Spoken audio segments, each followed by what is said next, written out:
Golden State Media Concepts presents the GSMC Classics series, with episodes of some of your favorites from a day gone by, a time gone by. Join us as we time travel to some of your classic favorites from yesteryear.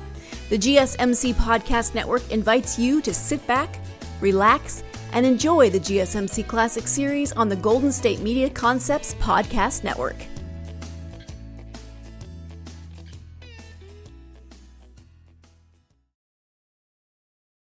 The Adventures of Michael Shayne, Private Detective.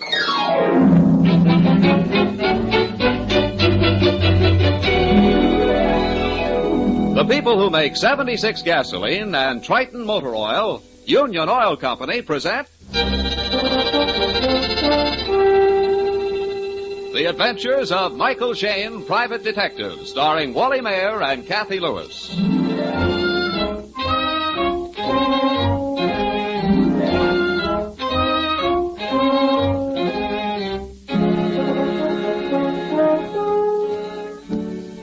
Most private detectives, when they're called into a case by a wealthy patron, are ushered into the library or the gun room or the master's private den. Not so Private Detective Michael Shayne and his attractive assistant Phyllis Knight. Oh, no. They find themselves at San Francisco's Cliff House to keep a date with, well, let Phyllis tell it, which she is doing without any of the poetry she knows so well. Now, there's no use arguing, Mike Shayne. If she weren't a blonde and good-looking, you'd have turned the case down. For the 1000th time, honey, I tell you, I haven't seen the girl. Oh, really? She isn't blonde, and I don't know whether or not she's good-looking. I'll bet. I only know, honey, that she's frightened. Mm-hmm. She said she was a brunette, 5'2", and wearing a Kelly green raincoat. Well, then there she is, staring out the window. Right, Angel. Well, leave us ankle over. You know, she does look scared. Oh, she saw us. Hey, does she know you? No, but I told her I was bringing you along, and there aren't any other couples around. Mr. Shayne and Miss Knight? Correct. You, Miss Jones? Well, no. Well, that is, I used that name over the phone, but my real name is Wright. Not Patricia Wright? Yes. Oh, then it was your brother. I mean, I read the article in the papers. Say, what is all this? My brother was killed Monday. The police said it was an accident. He fell over the cliff, they said, but... But you think he was killed deliberately? Yes. Murdered, in fact? Yes. Why? Well, I just know he was pushed over that cliff. And now, whom do you suspect? I don't know. My father's manager, Mr. Haberman, for one, and a Mr. Armstrong, a businessman dealing with my father, and... And your father? Well, yes. Well, not that I think my father killed my brother, no, but... Well, I am suspicious of some of my father's business dealings and very suspicious of some of his associates. Miss Wright, your brother was in the business with your father? Yes, and, well, he didn't approve of some of their deals. Did he complain to you or to your father, or both? Both. Oh, they've had bitter quarrels over some of their transactions. And how about you, Miss Wright? Are you afraid for your own life? Yes, terribly afraid. Okay, that settles it so far as I'm concerned. We'll take the case. Now, how about going out to your place and looking over the ground? But we can't. That's why I used the assumed name, and that's why I met you here instead of at the house. Listen, Patricia, your best safeguard is to let the murderer know that you have a detective on the job. The very fact that you've engaged me will make them wonder how much you know. We'll watch out for you, Miss Wright. Nothing's going to happen to you while Mike's on the job. Well, all right, I'll do it. Fine. Good. Now, get in your car then, and we'll follow you out, and even if he turns out to be your father, we'll get the killer.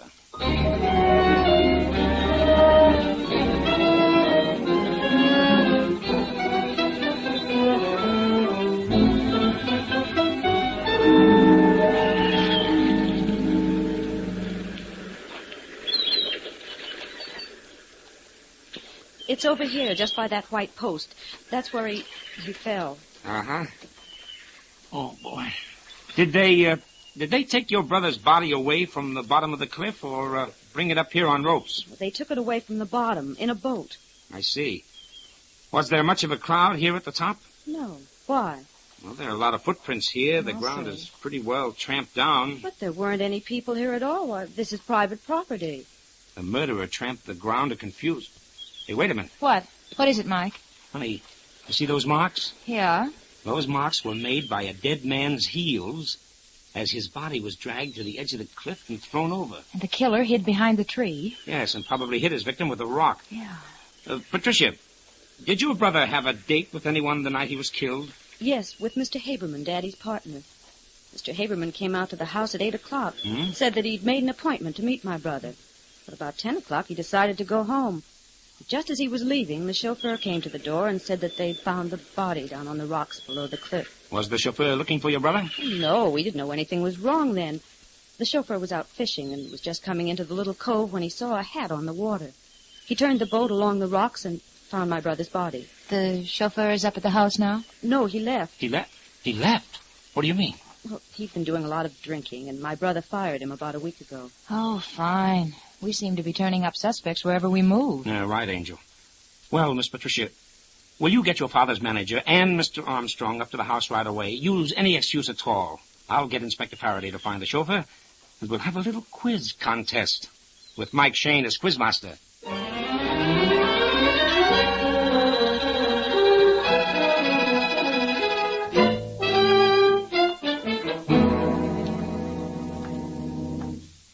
I don't know what on earth you could be thinking of, Patricia, to do such a thing. But, Daddy... Not another word. You tell this Shayne fellow to get about his business.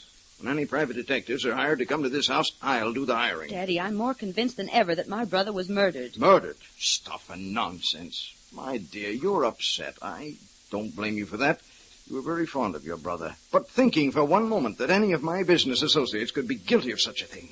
The idea of dragging Mr. Haberman and Mr. Armstrong out here to be cross-questioned by a private detective. Why, it isn't as if there was any suspicion about your brother's death. The police were satisfied it was an accident. I'm not satisfied, however, Mr. Wright. Who are you, sir? Michael Shayne, private detective, and this is my assistant, Miss Knight. Hello, I'm very happy to meet you, Mr. Wright. I'm sorry I can't say the same. I hate to appear impolite, but I must ask you to leave my house immediately. Well, let's go, Mike. We don't have to take this sort of thing from anybody. Just a minute, Angel. Well, really. Mr. Wright, I suppose you realize that by your attitude, you're casting a lot of unnecessary suspicion on yourself. Why, you impudent young whelp. If I were a younger man, I'd thrash you within an inch of your life, you... Will you leave quietly, or will I have to have you thrown out? Evidently, there's company at the door, and I'd much prefer not to have to introduce you. Pardon me, sir, but Mr. Faraday. Faraday? Detective Inspector Faraday, sir. With the chauffeur, sir. Hello, Mike. Fellas. Hello, Inspector. Mr. Wright here was just about to order us thrown out. He won't have a private detective around the place. I see. Well, maybe he'll let you stay as my assistant. What on earth are you talking about? I'm talking about the fact that we're here to investigate the death of your son.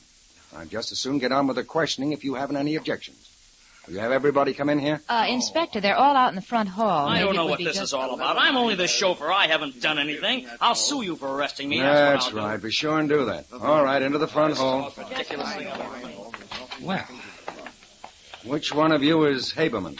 I'm Mr. Haberman. Why? And Armstrong, that's you, I suppose. Mm-hmm, correct. Now, I don't know much about this except what Mike told me over the phone, but I understand that you, Mr. Haberman, had an appointment with Mr. Wright, Jr., the deceased, the evening he was killed. Yes, that is true. what was that meeting about? Well, I don't see that's any of your business. You can answer that question here and now or at headquarters later.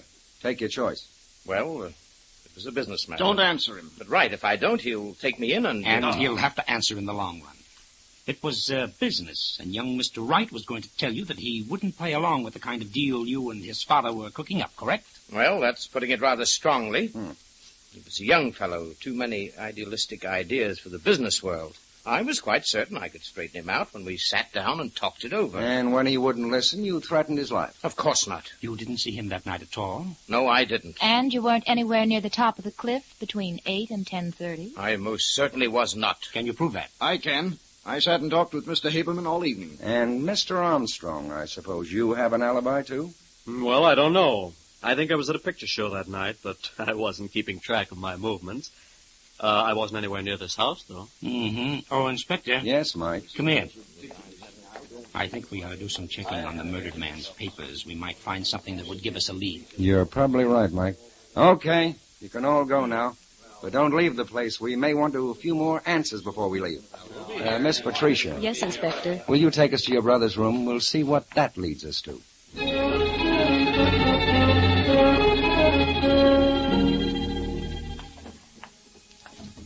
you find anything, honey?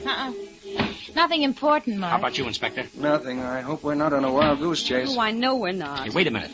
Here's something. What What'd is it, you Mike? find, Mike? It's a memo pad. Here's an entry. It says, must talk to father about Haberman's inability to do things honestly. If he can be so dishonest with the people we are doing business with, there will come a day when he will be as dishonest with us. Hey, look at that later entry, Mike. The one made the day he was killed. Here. Oh, yes. We'll have showdown with Haberman tonight. Either he goes or I get out of the business. I've called him and made appointment for 7 o'clock. Wait a minute. 7 o'clock? Haberman said he made the appointment for 8 o'clock. Yeah, that's right. Come on, we'd better hurry up looking through this stuff, and then a little more questioning for Mr. Haberman. What's the matter? Mr. Shayne, Inspector, it's unbelievable. It's horrible. What is it? Haberman. I went to the stables a few minutes ago. Go on. Haberman was lying there, dead.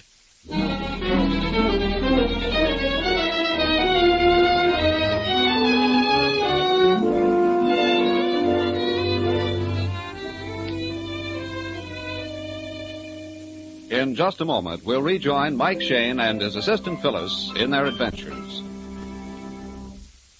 All of us know that some restaurants always seem to serve better food than others, even though their menus may read the same. The reason, of course, is simple. Better ingredients plus extra attention on the part of skilled help. The same principles apply to car lubrication. For example, Union Oil stopwear lubrication is more than just a grease job. Stopwear lubrication is a highly specialized servicing process.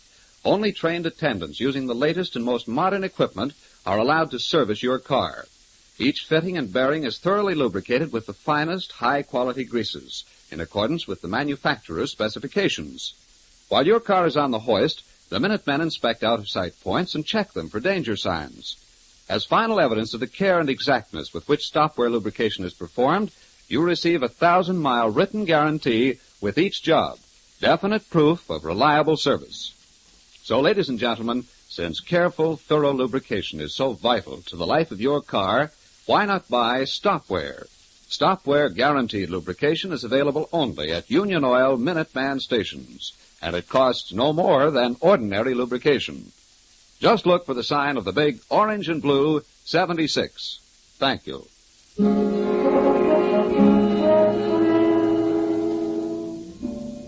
It is a few minutes later. Mike, Phyllis, and Inspector Faraday have reached the stables and stand looking down at Haberman's body.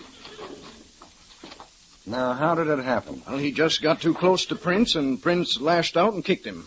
I found him lying here when I came by. Was anybody else around the stables? Yes, Armstrong was here, and the groom and the gardener.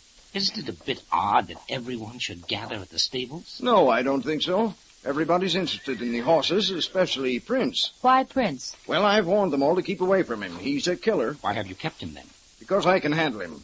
So can the stable hands, and he's a very valuable horse. He just lashes out at strangers or people who don't talk to him as they approach him. Surely you don't think this is murder, too? Why, it's ridiculous. Nobody in their right mind can have any doubt as to how Haberman was killed. The mark of the horseshoe is as plain, too plain. Well, you can see the curve of the shoe across his forehead. Perhaps I'm not in my right mind, Mr. Wright, but when two men engaged in the same business die within a few days of each other, I'm suspicious. You and me both, Mike. Mr. Wright, you just walked out from the house and found Haberman lying dead. Well, more or less. I came out from the back of the house. Saw that the upper half of the door to Prince's stall was unlatched. I came over to latch it and found Haberman. I couldn't see him lying on the ground from where I was because, as you can see, he was hidden by the water trough. Yes, I see. So, Inspector, depending on how you look at it, everybody has alibis or nobody has an alibi. You're right, Mike. They all have alibis if they're telling the truth. Well, I most certainly have. I was talking on the telephone from the time I left you until I came out here. The servant saw me in the hall when I was on the phone. Oh, yes, and the chauffeur and the stable boy, Joe, saw me at the back of the stables. I didn't even come around front until Wright called out. That's true. I'm his alibi, and he's mine. So I'm afraid, Mr. Shayne, you'll have to pin the guilt on the horse after all. Yeah, it looks that way, doesn't it? Oh, Mike. Yes, Inspector? How about running down to headquarters with me? Okay, but you're going to leave someone here. Well, I hardly think we need... Inspector, for 24 hours, I'd like someone posted at the stables and at the west side of the house looking out toward the cliff. Yeah, but Mike... If only to guarantee the safety of Miss Wright. Okay, Mike. I'll leave the sergeant and one man. Will that satisfy you? Excellent, Inspector, excellent. And now I'm quite ready to accompany you to headquarters.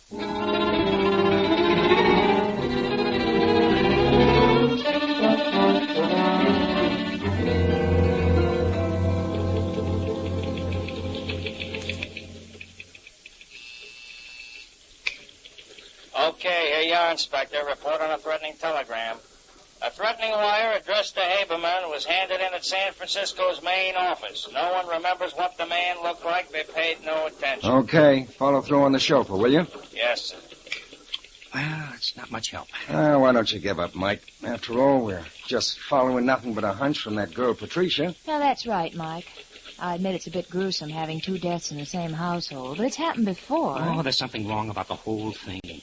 What do you mean, Mike? Well, as I see it, the father, Mr. Wright, isn't above entering into shady deals. No, that seems apparent. So one can legitimately assume that his manager, Haberman, wasn't averse to entering into the same sort of deal. We don't have to assume that. We know it from the son's memo pad. Yeah, that's right. The son actually accused him of being crooked. And we have Armstrong, a business associate. We can assume in his case, too, that he's not above turning a sort of twisted penny. To all of which the son is opposed. To such an extent that he actually puts in writing that he's going to talk to his father and that either the crooked manager goes or he does. Right. And if we assume, too, that the father would rather have his son in the business than the crooked manager, we have motive for murder. For some men, at least. And we have Haberman making a date to see the son. Which Haberman says was for 8 o'clock, but which we know for a fact was at 7 o'clock. You're building quite a case, Mike, but it all hinges on supposition. Suppose, Mike, that you're right. Yeah? And if you are right, and Haberman did kill the son, justice already overtaken him. Yeah, but there's something wrong with the whole thing, Inspector.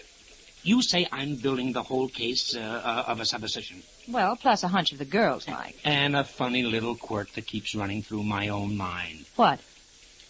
Well, when I was a kid, I used to hold horses at the old Fairfax Hunt Club. Yes?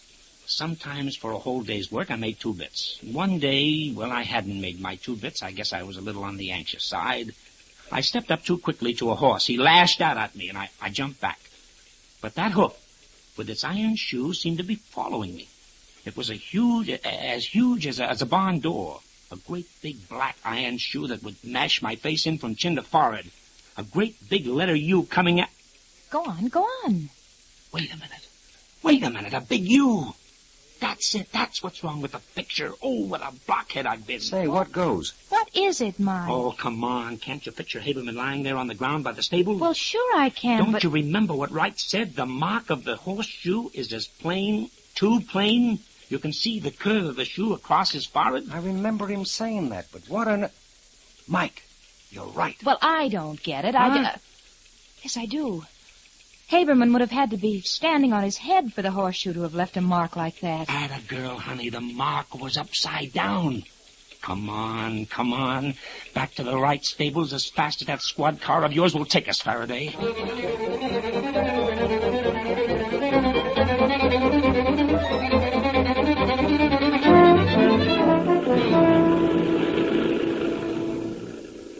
Go right back to the stables, Inspector. We can park there. Right, Mike. I'm going to follow my hunch as long as I'm in the mood. What do you mean, hunch? If I were a killer and had killed a man at the stables... Yes? And I was so certain that everybody would think it was an accident, and so nobody would even think of looking for a weapon... Yeah. Where would I go to hide the weapon? The hayloft. Right. So come on, up these steps. Here, honey, I'll help you there. Well, I'm not very good at this. I know that, but come on. There we are. Now you take the far end, honey. And I'll right. climb up onto the raft. Okay, and I'll take the scent. Oh. It's not behind the speed box. It's not here either. Where's Phyllis? Here, under this load of hay. Okay. Anything up there, Inspector? No, everything up here is covered with dust, so I think this is all in the clear. Okay, come down then before you break your neck. Ooh. What is it, honey? Oh, it's something heavy and wet. Huh? And sort of sticky. It's blood, Mike. Let me have it. I'll use my handkerchief. There may be fingerprints. What is it? Just a second. Ye gods. Look, Inspector. A heavy piece of timber. Oh, but with a horseshoe nailed to the flat side. Upside down. Okay, let's keep our find a secret and continue our quizzing.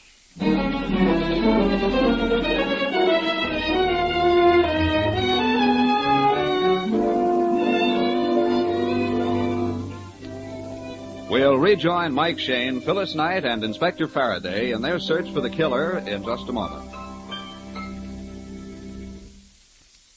We'd like you to listen for a moment to one of the most sickening sounds of modern life.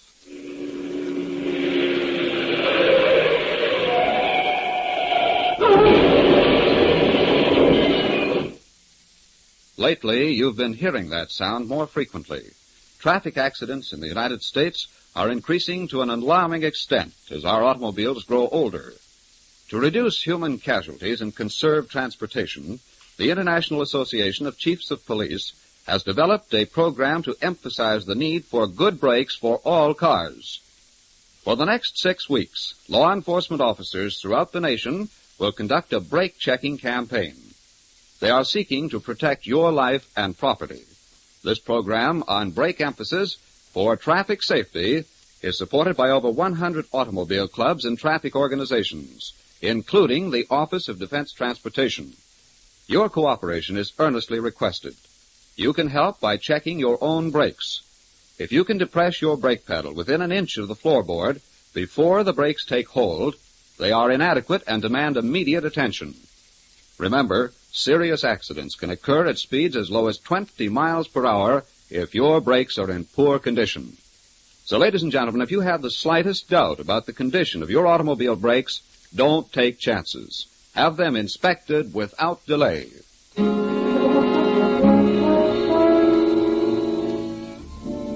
Mike, Phyllis, Inspector Faraday, and Patricia Wright are in the library waiting for the members of the household to put in an appearance. Are you sure you don't want me to get Daddy and the others in here? No, not yet. We let them wander in one at a time and take them by surprise. I have a reason. Hey, what about the chauffeur, Mike? For my money, he's out. Why, Mike? Well, as a suspect for the killing of the son who fired him, he was a possibility, but I see no connection between him and Haberman's death. No, perhaps not. But don't forget one thing. He's the alibi for Armstrong, just as Armstrong is his alibi. The way I'm thinking right now, honey, no one has an alibi. What do you mean?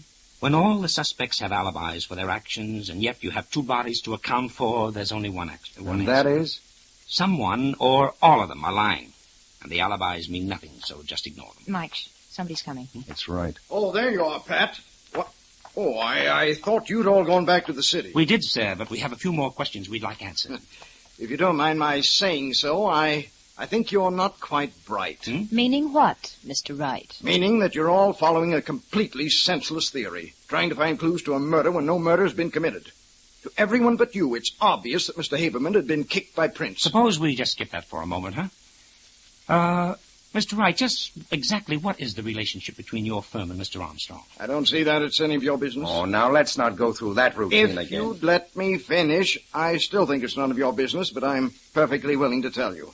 Mr. Armstrong is an agent for some eastern industrial properties which we're considering purchasing. I see. And was Mr. Haberman in complete agreement with you about this purchase? He was up until a few nights ago. What or who changed his mind? Well, my son wasn't too happy about the deal, and I think he changed Haberman's mind. When did your son tell you that you either fired Haberman or he would leave the company? What? Why? No. Don't get all insulted and abusive. We know your son did tell you that. Patricia, if you... Your daughter had nothing to do with our knowing that, Mr. Wright. Let's not argue about it. It is true, isn't it? Yes. And what did you decide? Well, go on. Answer. Well, I hadn't made up my mind. I sort of hoped that things would work themselves out. And they have, sir. First by the death of your son, and next Haberman. Both troublesome elements removed within a week. Surely you don't... You can't think that I'd connive in the death of my own son. Patricia, you... Yes, Father. You don't believe that I had anything to do with... No, Dad. And I don't either. Nor do Miss Knight and Inspector Faraday. Well, I'm glad of that. I'm glad, too, that you're coming to your senses and realizing that my boy's death was an accident. No, Mr. Wright, your son's death was not an accident, any more than Haberman's was. Well, who could you possibly suspect? Who stands to gain by both deaths? Why, no one. What about Armstrong? Armstrong? But Armstrong... Well, you mean that Armstrong was afraid that my son's objection to our deal and later Haberman's objection might cause the deal to fall through? Exactly, Mr. Wright, and it's very easy to prove, that is. It will be easy. If you will cooperate. Oh, certainly. I'll cooperate in any way I can, but... You haven't been very cooperative so far, Mr. Wright. Yes, well, I'll do whatever you ask me to. Now we're getting somewhere. Now here's what we'll do. Phyllis, the inspector, and I will hide. Phyllis behind the curtains leading to the terrace. The inspector in a closet. Got it. And I'll get behind the door. Yes? Patricia will go to her own room. You, Mr. Wright, will call Armstrong in and tell him you're not going through with the deal. I'm quite certain his reaction will be enough to convince you. Well, I don't think I'll find that difficult. I'd practically made up my mind to that anyway. All this I think Armstrong is coming in the front door hall. Oh. All right. Now, quick, everybody, quick. Get set. You run upstairs, Patricia. Go on.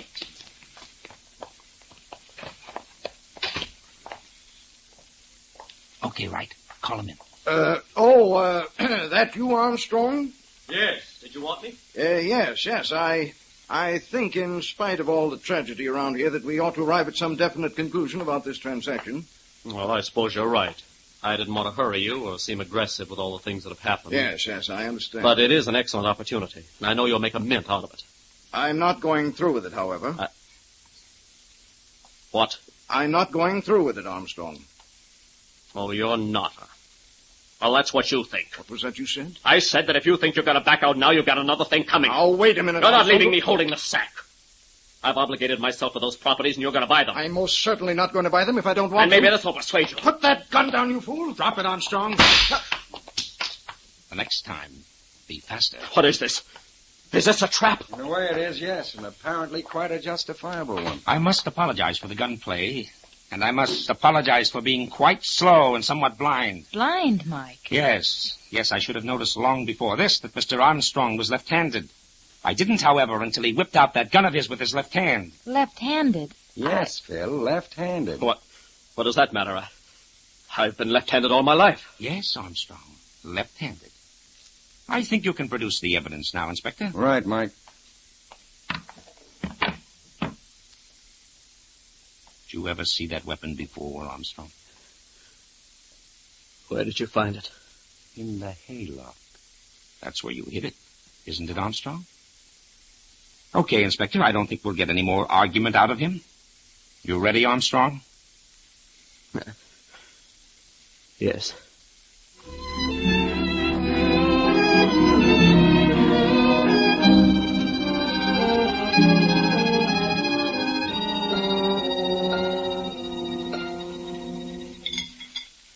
You want some more coffee, Inspector? No, thanks, Phyllis. That was an excellent dinner. Oh, say that again. Angel's a good cook. Flatterer. As well as being good at poetry reviews. Oh.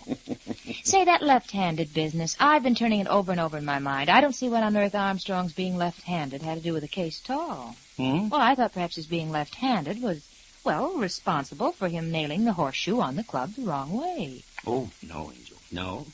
That was just the inevitable slip that a murderer makes. Well, then what was the left-handed clue? When I remarked on Armstrong's being left-handed, you repeated it after me, remember? Yeah, sure. I caught the look in Mike's eye and repeated it after you. Well, yes, I remember that, too. It impressed me, but I didn't catch on. Ah, then it impressed Armstrong, too, and he didn't catch on. He didn't know why or what we had in mind, and the inspector and I didn't give him time to find out. We played cat and mouse with him.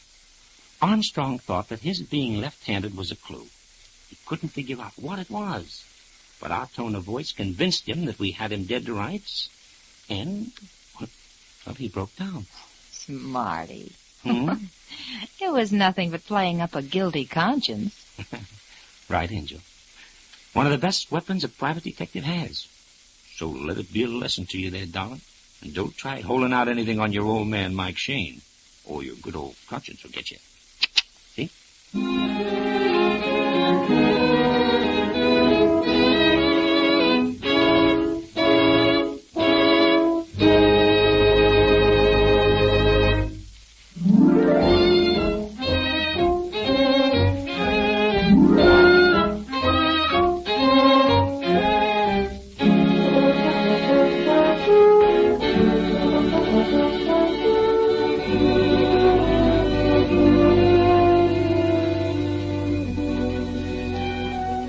Tune in again next week at 8:30 for another adventure with Michael Shayne, Private Detective, starring Wally Maher and Kathy Lewis, and Joe Forte as Inspector Faraday. Tonight's story was written and produced by David Taylor and based on the character created by Brett Halliday. Music was composed and directed by Bernard Katz. This is John Lang saying goodnight for the people who make 76 gasoline and Triton Motor Oil. Union Oil Company.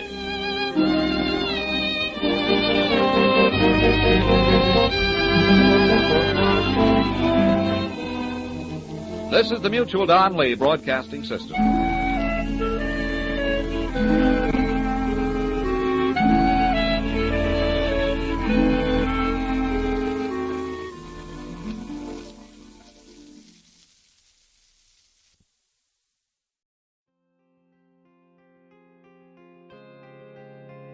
You've been listening to the GSMC Classics series, part of the Golden State Media Concepts Podcast Network. Follow us at www.gsmcpodcast.com and find all of our timeless programming by typing GSMC Classics into any podcast app, including Apple Podcasts, Google Podcasts, SoundCloud, Stitcher, and more. Remember to subscribe to the GSMC Classics series podcasts of your choice to stay up to date on new episodes. And if you could take a minute to give us a nice review, that really helps us to get this ageless programming out to others who would enjoy it just as much as you have. Check out all of our GSMC Classics series podcasts. Whether you're in the mood for comedy, romance, adventure, history, science fiction, horror, or anything in between, the GSMC Classics series has you covered. Thank you, and we hope you have enjoyed today's program on the Golden State Media Concepts Podcast Network.